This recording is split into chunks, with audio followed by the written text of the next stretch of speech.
Kapag nag-file ng annulment, walang kailangang pirmahan si X kasi court process siya. Ibig sabihin, yung lawyer mo, if file niya yung petition, it will go through the court process, may trial yan, tapos yung judge, based on the merit, ang magdi-decide kung i-grant niya yung annulment mo. So kapag nag-grant siya, pumirma man or hindi yung asawa mo, hiwalay pa din kayo. In the first place, wala nga siyang pipirmahan. Anong pipirmahan niya? Bibigyan naman siya ng 15 days to respond to the summons pag nag-file kayo ng petition. Pag hindi siya nag-respond doon via a lawyer, pag hindi siya nag-hire ng lawyer na parang mag-respond doon, then wala na siyang participation throughout the case.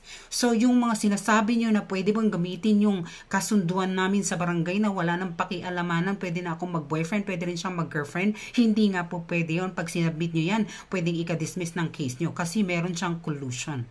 Okay? So, kung may tanong pa kayo, follow, DM, and I will answer question, or better yet, you book an appointment with me via WhatsApp, Viber, or sa Messenger. Thanks.